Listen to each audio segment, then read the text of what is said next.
Good morning and welcome to the morning live stream, the morning voiceover huddle. My name is Bill DeWeese. I'm a professional voiceover talent. This is what I've been doing for a living full time for the past 17 years. I've recorded over 10,000 paid projects. I'm a voiceover coach and a voiceover demo producer. Welcome to the live stream. Good to have you here.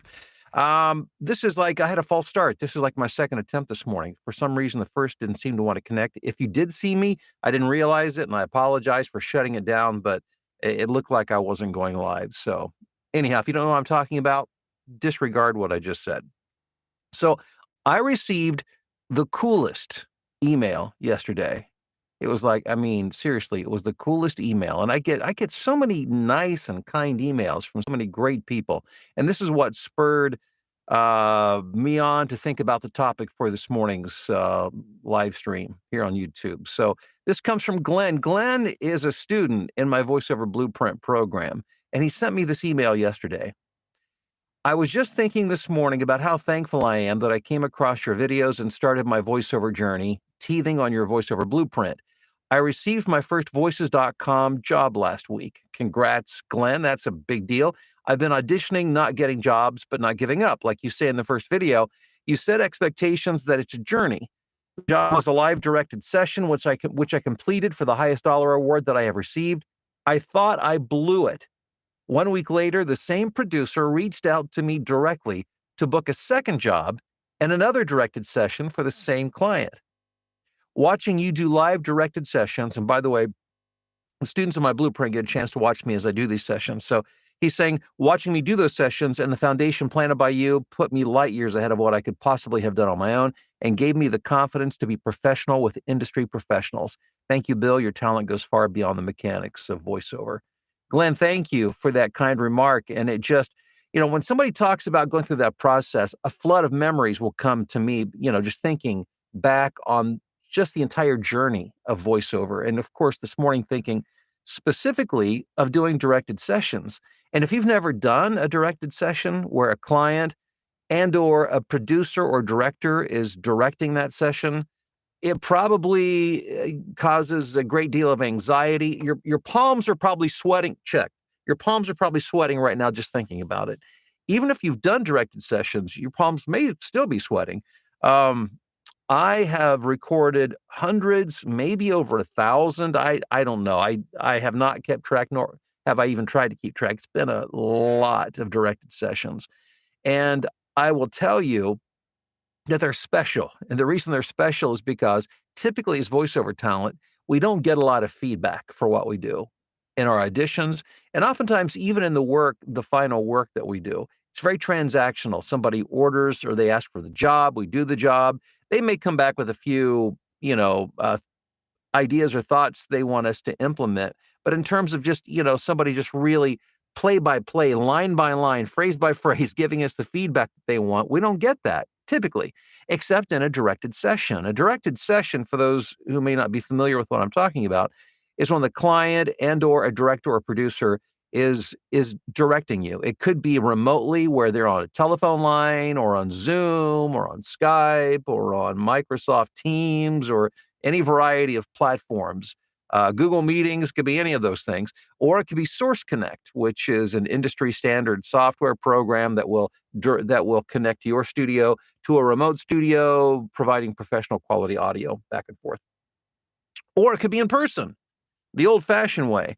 As a matter of fact, as I think back on all the sessions I've done, the session that terrified me the most was, and I've done a lot of in-studio sessions where I would, especially when I was living in the Chicago area, where I would drive into the city and, go into a studio. It wasn't all that often. It was a rare occasion that I did it. But the session that really, it was an adventure that really scared me was working for Disney. And it wasn't, first of all, it's because I was working for Disney. That was scary enough. But the thing that really put the pressure on was that the director was flying in from Disney headquarters to Chicago to be there at a studio in Chicago. So he was not going to direct me remotely. He wanted to be there. So I thought, wow, okay, we're putting, a lot's being put into this, and time and energy and money. And, I need to make sure that I'm on my game.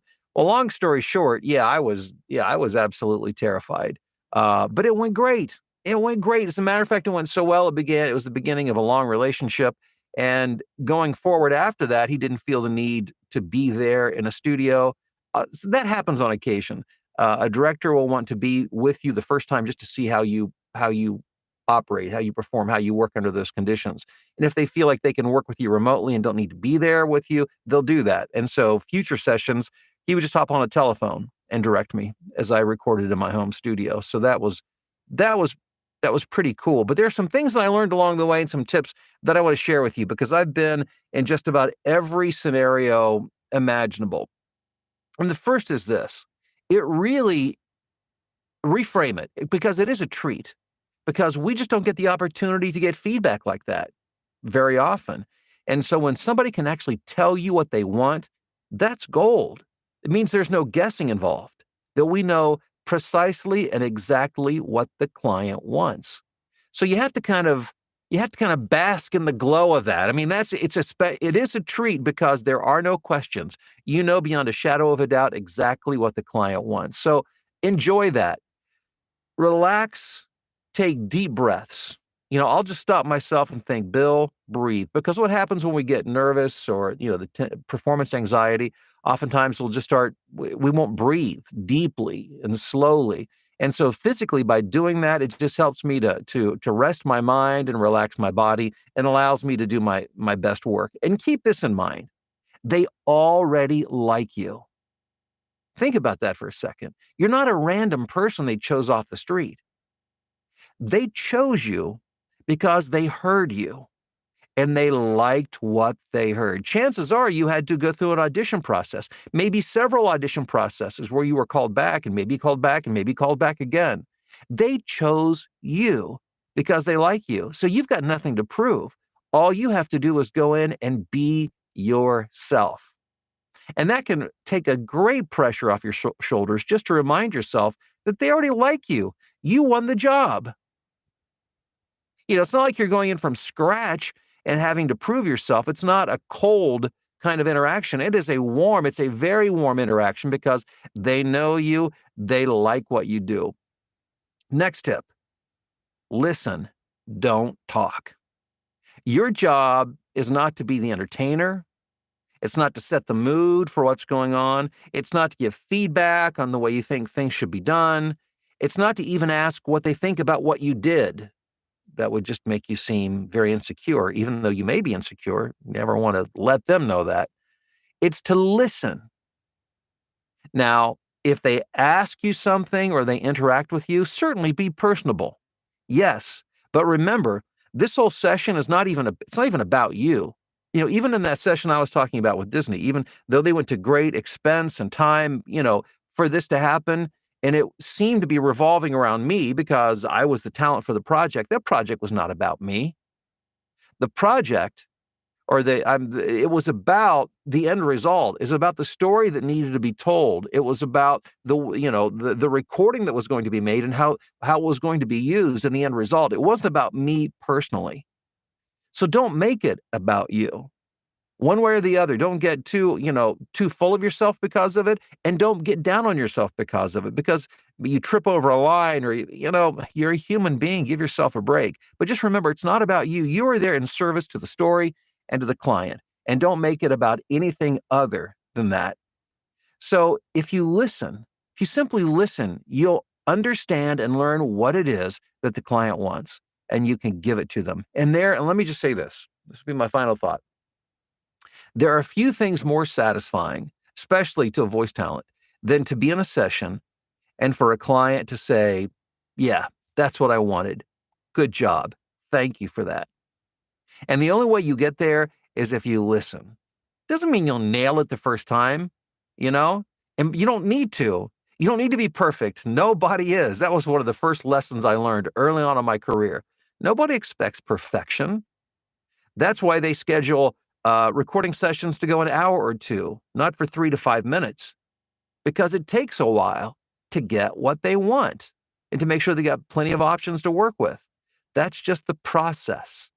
And again, let me go back to the first point. They hired you because they like you already. So you have nothing to prove except to go in and be yourself. So go in, relax, be yourself, Listen far more than you talk.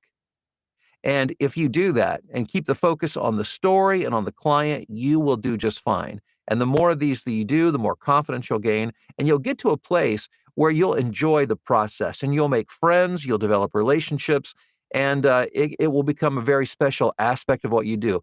In today's, in this day and time, these kind of these impersonal, I'm not impersonal, but in-person sessions don't happen very often. So when they do, relish it, enjoy it, soak it up, because I would imagine in the future, these opportunities will become less and less where we're there in person with the client. So enjoy the process and listen, and you're going to be just fine. And by the way, I didn't mention this before, but of course, I'd love to have you in the voiceover blueprint. That goes without saying, although I've said it 100 times. I just want you to know, in case you haven't heard that invitation, would love to have you in my voiceover blueprint training program. The link is in the description below. If you don't mind, just give me your name, where you're watching or listening from this morning. I'm going to do a quick roll call. We're going to kind of roll through the live chat this morning and see what's going on. Who's on and what's up? Let's see here. We've got Dave in the Big Apple, Corey in Wisconsin, Aaron in Boston, Patrick in Maryland. Let's see here. Phil in Tokyo, or from Tokyo, who's right now in Virginia visiting. Hey, Phil. Hope you're enjoying your time back over here in the States. Neil in Fairfield, Patricia in Jacksonville, Florida. Dan, good morning. Rob in Loveland, how are you doing, sir? Scott in sunny Dayton, Ohio. Ohio, the Buckeye State is well represented this morning. I think I've named off 3 people already in the Buckeye State. OH, everybody. I can faintly hear that IO way in the distance. Love it. Greg in Asheville. Sherry in New York. Jason in Mobile, Alabama. Matt, what's up in Orlando? Growing a beard? Well, I guess, yeah, but it's not because I'm growing a beard. It's because I'm not shaving. There's a difference. Growing a beard is like an intentional thing. Like, I'm going to grow a beard. What you see here is me being lazy. It's me deciding not to shave. It's me not shaving. I'll probably shave tomorrow. We'll see.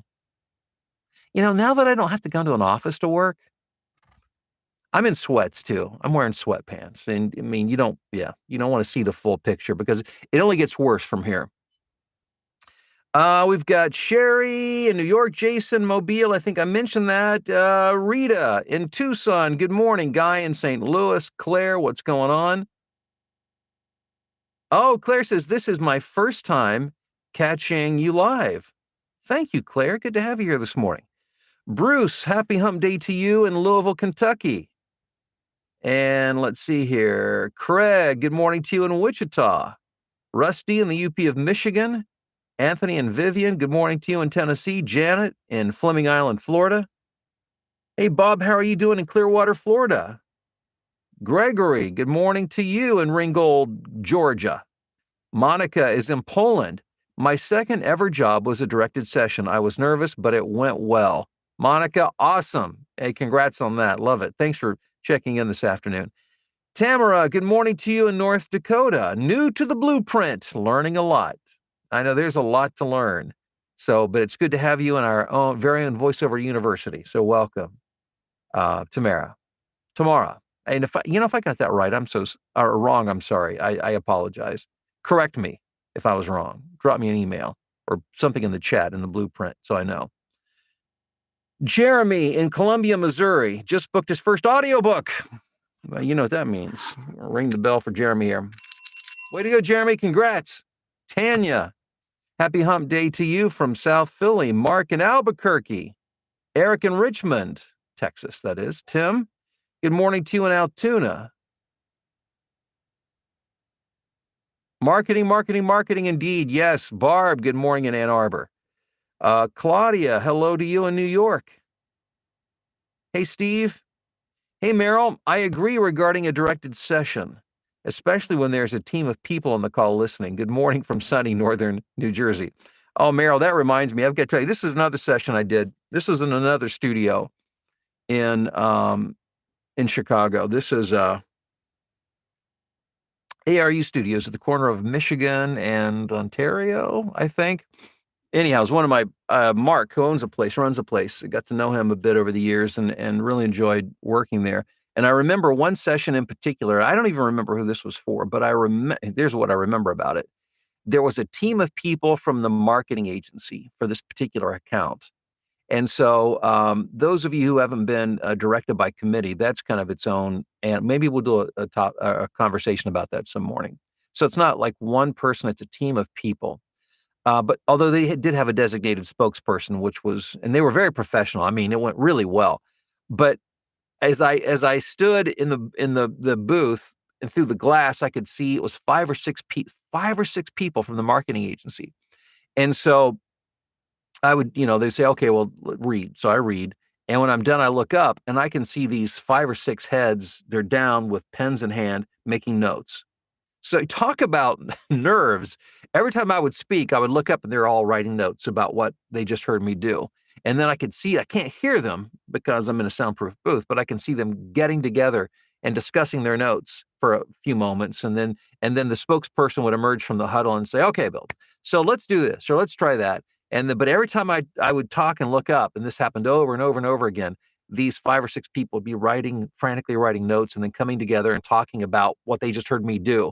And I was not privy to any of that except for when they would hit the talk back button and the designated spokesperson would give me direction for the next read. So, um, anyhow, yeah, Meryl, when you mentioned a team of people that brought back that memory. So, voiceover is just full of, you never know exactly what to expect. Anything can happen. But in the end, it's all good. I mean, man, I've enjoyed every moment of it. It's pretty awesome. Claire, good morning to you in Prescott, Arizona. Scott, what's going on to you in South Dakota? Bob in Reidsville, North Carolina. Good morning, Bob. Wally in Annapolis. Albert, good morning from the Turks and Caicos this week. I'll be back in front of the mic next week in where else but OHIO. Theo says, happy morning to all from the kitchen table on a sunny day in the South Chicago burbs. Now, where did I put my cherry coffee? Day off work today, Theo? You're not careening through the city of broad shoulders on the Metro? Wade from Philadelphia, good morning. Jim in Lincoln, Nebraska. Steve is in Pembroke Pines, Florida. Steve, the other Steve, is in Rockford, Illinois. I really enjoy watching your content, find it very helpful. From Russia with love. Thank you so much for watching from Russia this morning. Appreciate that. Christine, good morning to you in sunny Chicagoland. Jim Kirk. Oops, the live chat moved on me. Let me scroll back here. Man, so many comments this morning. I love it. Sherry in Amarillo, Texas. Looking forward to a strong cup of Deweese wisdom. You might want a strong cup of Michigan cherry coffee from Meyer to go along with that. Claire, good morning. Tristan, Birmingham, Alabama. Oh, Claire's asking how long go back here. Was Glenn in the blueprint? Glenn is a newer person in the blueprint. I couldn't give you the exact amount of time. I think it's less than a month. I could be wrong on that. But I think newer. Let's see here. Tim in the Chicago area. Good morning, John in Rhinebeck, New York. Scott with a big IO. Love it. Hello from France. Good morning. Hey, Tess in Tequila, Georgia. David in Canal, Winchester. Enjoying his personal cup of Michigan cherry coffee. I love it. Tim in the Chicago area. Thank you. Jim here from upstate New York. It's Binghamton. He says, every directed session I've ever been involved in has been great. Awesome. Can I solve your laziness? Nope, that I cannot do. That is something, that's a journey, my friend, that we all must take personally. Because once you get past that, there's not much is going to happen. That's for sure. Scott in Owensboro, Kentucky. Ty in sunny Warsaw, Indiana. Luis in Oxnard, California. Adrian in Fort Worth, Texas. All right, I think I got everybody. If I didn't, I apologize. Thanks for being here. I appreciate it. Directed sessions, embrace them. They're awesome whenever you get the opportunity to do them. And I'll be back again. Well, actually, I won't be here tomorrow morning. I have another commitment tomorrow morning. But I will be back on Friday morning to wrap things up for the week. So until then, have a great day, and we'll talk to you soon.